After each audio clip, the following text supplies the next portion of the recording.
Meus queridos amigos, Pablo Marçal deixou de ser candidato e voltou a ser candidato.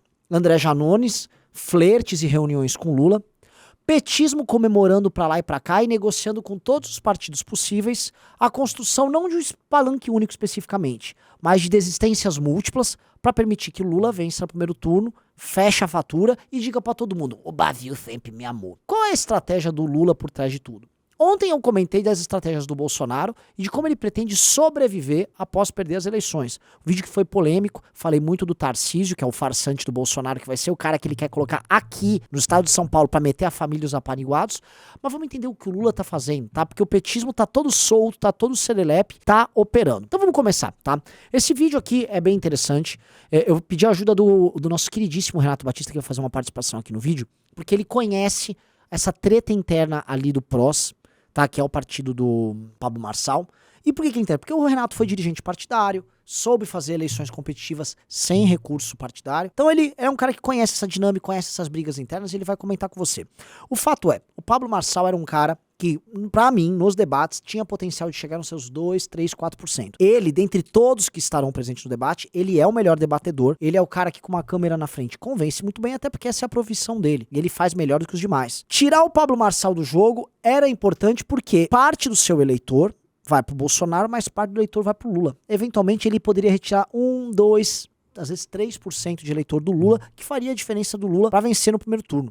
E existe uma lógica nisso. O Lula, ele está muito bem agora, mas ele sabe que em qualquer eleição, a pessoa que está destacada em primeiro passa a ser mais atacada que os demais. Isso não é apenas estratégia eleitoral, isso é parte, por exemplo, da teoria dos jogos. O balãozinho que se destaca diante dos outros balãozinhos, ele passa a ser alvo dos tiros dos outros balãozinhos. Então o Lula sabe que vai ter muito material publicitário, muita propaganda na TV, metralhando ele, e que há uma tendência dele ou ficar estabilizado ali, ou ele começar a cair. E se ele cai, esse voto vai para outras pessoas. Portanto, o que o Lula precisa é de uma eleição plebiscitária, ou mais do que isso, ele precisa de um segundo turno antecipado. Uma eleição que só vai ter o Ciro, que não quer desistir, o Bolsonaro e ele próprio Lula. E aí, quando tem só esses três nomes, ele vai forçar o eleitorado do Ciro a abandonar o Ciro para fazer um voto útil nele, evitando também o desgaste do segundo turno pelas razões que eu levantei no vídeo de ontem, que é basicamente o Bolsonaro construindo muitos palanques regionais com candidatos a governador favorito nos estados, e posso falar aqui de uma eventual parceria com a CM Neto, de uma eventual parceria com o Zema, de uma eventual parceria com o Caiado, até com o Rodrigo Garcia, eventualmente um Ratinho Júnior, eventualmente um Eduardo Leite, para poder fazer frente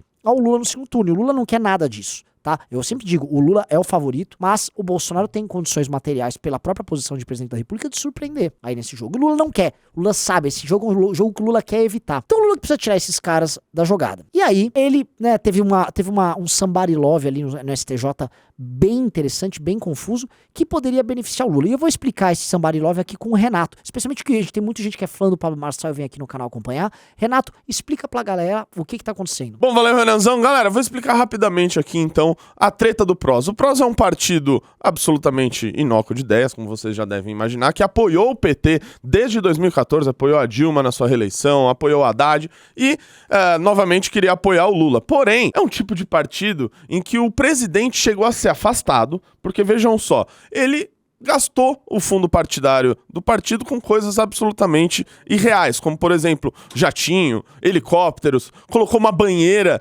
dentro do seu escritório de presidente, tem um parque gráfico próprio do partido, eles têm até uma grife de roupa. Olha só que bizarro, o cara foi afastado por causa disso e assumiu outro sujeito que se uniu ali com o Pablo Marçal para lançar a candidatura dele a presidente. Pois 8 horas depois que a convenção confirmou ele como candidato, o STJ, por meio de um ministro, uma decisão monocrática, alguns dizem até que política, afastou o Pablo Marçal de ser candidato porque colocou de volta esse sujeito que tinha sido afastado por malversação dos recursos públicos. Pois é, 2 dias depois que esse sujeito voltou ao poder, ele já foi lá se encontrar com o Geraldo Alckmin, com o Aloysio Mercadante, dizendo que colocaram uma proposta de auxílio para não sei quem e que o PT aceitou e que, portanto, assim eles apoiariam o PT. 2 dias se passaram e o STJ decidiu voltar o outro presidente que quer a candidatura do Pablo Marçal. Porém, a gente tem até amanhã, que é a data final das convenções, e tudo pode acontecer até amanhã, beleza?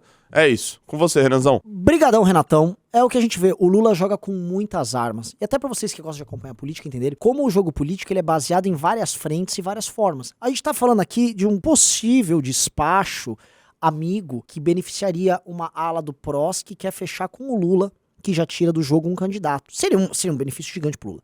Esse fechamento do Lula, por exemplo, com o Avante, que é o partido do Janones, tirando o Janones da jogada, Janones, que tem praticamente toda a integralidade do seu eleitorado em convergência com o Lula, seria também um gol de placa. Aí eu vou perguntar pra vocês, e essa candidatura da Simone o quê mesmo? Simone Tablet, Trotkol, Technic?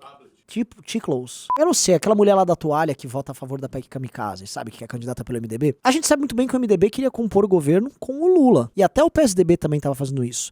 Às vezes me soa que a candidatura dela foi colocada lá também pra obrigar o Lula, que tá tentando retirar todas as candidaturas, a fazer boas negociações fechando ministérios. Porque entendam, o que todos os partidos querem fazer agora com o Lula é arrumar espaço no eventual governo do Lula. Então qualquer dificuldade que eles geram surge pra quê? Pro Lula vender a facilidade do outro lado. Então eu vejo a candidatura da Tebet também dessa maneira, tá? Eu sei que tem muita gente que vem nos comentários, não, eu gosto da Tebet, parem de ser trouxa, vocês estão sendo trouxa no jogo político. A Tebet sempre foi central, não tem nada a ver com a luta pela construção de uma candidatura de terceira via que representasse os anseios daquelas pessoas que foram traídas pelo Bolsonaro. Então eu acho que ainda vai ter uma conversa da Simone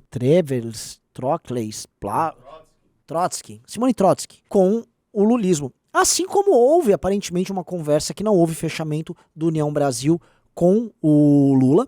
O Lula ter ido atrás deles para tentar obter o apoio do União Brasil, a retirada da candidatura, mas o partido lançou uma candidata pro Senado e a grande parte dos seus candidatos a deputado federal, que é o que interessa pro União Brasil, estão sendo contrários ao Lula. Então, ali o Lula não vai conseguir tirar nada. Então, na prática, o cenário que tá sendo montado é esse. O Lula está indo pro ataque. E aí você vai falar, pô, o Lula tá indo pro ataque, do outro lado tem o Bolsonaro fazendo aquelas coisas que você falou, e eu como é que fico? Cabe a você fazer a posição aos dois.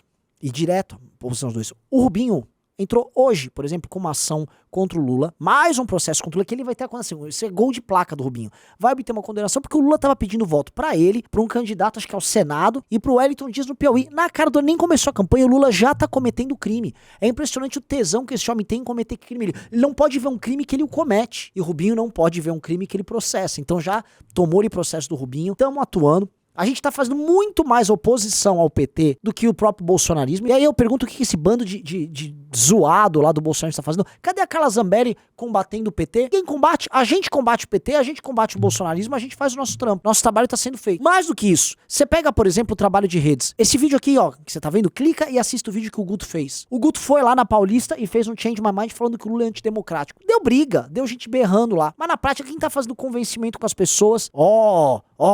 Há um problema claro aqui, o petismo, ele é uma doença dentro da própria democracia. Somos nós. Então a gente tá fazendo um trabalho de luta, vamos continuar fazendo esse trabalho de informações pra vocês, mas é uma luta em glória, tá? O que a gente tá antecipando agora, pra você entender, é nós já somos oposição ao PT. Não é bolsonarista, não é vagabundo do Partido Novo, não é vagabundo do PSDB, não é nenhum desses caras. Quem já faz oposição a esses merdas somos nós e esperamos liderar a oposição com esses caras pra não deixar o vagabundo do Lula governar, nem transformar a vida de todos nós no inferno, que é o plano desse cara, tá bom?